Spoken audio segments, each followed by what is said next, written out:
बहू बनी ड्राइवर सीमा की साड़ी रवि से होती है। रवि को नशे की बुरी लत लगी होती है।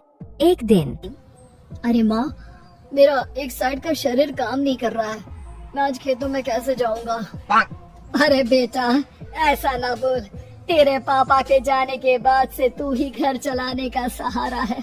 मैं डॉक्टर को बुला लाती हूँ। देखिए बहन जी, रोहन के शरीर के एक साइड में लकवा है। अब वो कभी ट्रैक्टर नहीं चला पाएगा। घर में मंगूसियत का माहौल हो जाता है। लीजिए माँ जी, रोटी खा लीजिए। अरे बेटा, मुझे तो भविष्य की चिंता हो रही है। मेरा एक ही बेटा है और वो भी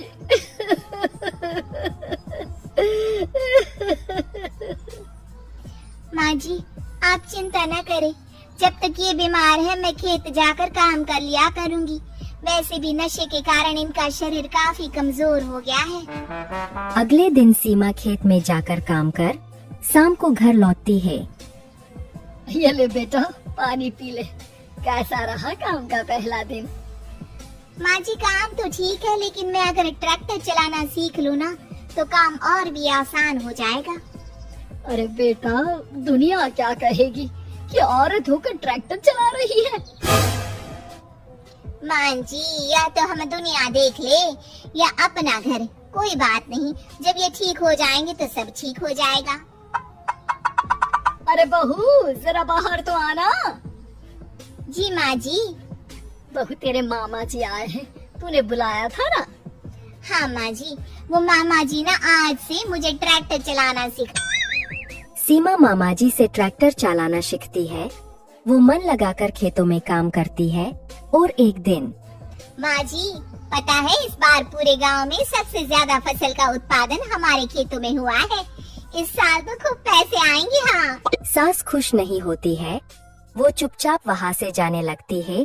तभी सीमा उसे रोक लेती है। क्या हुआ माँ जी, आपको खुशी नहीं हुई? बेटा, आज डॉक्टर साहब बोल रहे थे कि रोहन के ठीक होने के लिए 5 लाख रुपए की जरूरत है। समझ नहीं आ रहा क्या करूं। सीमा शांत हो जाती है। अगले दिन सास सीमा के पास आती है। बेटा, ये मेरे गहने हैं। इसे अपने गहनों के साथ जोड़कर सुनार को दिया। जितने पैसे हो ले आ, डॉक्टर को आज ही देने हैं। सीमा अपने गहने और सास के गहनों को लेकर दुकान में बेचकर पैसे लेकर घर आ जाती है। माँ जी, सिर्फ 3 लाख रुपए का ही इंतजाम हो पाया है। बाकी के पैसे कैसे आएंगे? बेटा, अब तो एक ही चारा है, हमें जमीन भी बेचनी पड़ेगी। माँ, खेत बेच देंगे तो खाएंगे क्या? अरे बेटा, कोई दूसरा चारा भी तो नहीं है।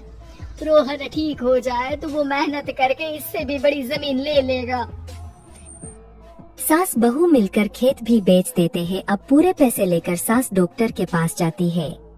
डॉक्टर साहब, ये लीजिए सारे पैसे, बस किसी तरह मेरे बेटे को ठीक कर दीजिए। आपका बेटा ठीक तो हो जाएगा, लेकिन 6 महीने का समय लगेगा। सास बहू सोच में पड़ जाते हैं कि अब तो कोई जारिया भी नहीं रहा जहाँ से उन लोगों की कमाई हो। अब कमाएंगे नहीं तो खाएंगे क्या?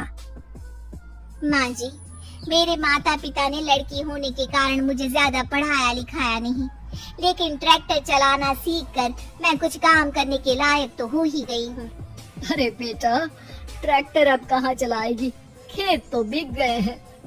माँ जी, मैं किसी और के खेतों में दिहाड़ी में काम कर लूंगी, कुछ तो पैसे आएंगे ही ना।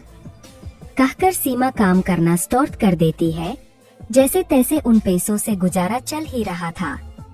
माँ जी, पास के अस्पताल से मुझे नौकरी के लिए ऑफर आया है। पैसे भी ये 4 गुना ज्यादा मिलेंगे और अब खाने पीने दवाई के साथ हम कुछ पैसे भविष्य के लिए भी जोड़ पाएंगे। लेकिन काम क्या है बहू? माँ जी, मुझे अस्पताल की एम्बुलेंस चलानी है। अरे, तू तो मेरी बहू नहीं बेटा है। बेटा, जरूर जा बेटा। और हाँ, तूने पूरे गांव में एक मिसाल कायम कर दिया कि हर काम हर कोई कर सकता है। उनके लिए लड़की या लड़का होने की कोई जरूरत नहीं।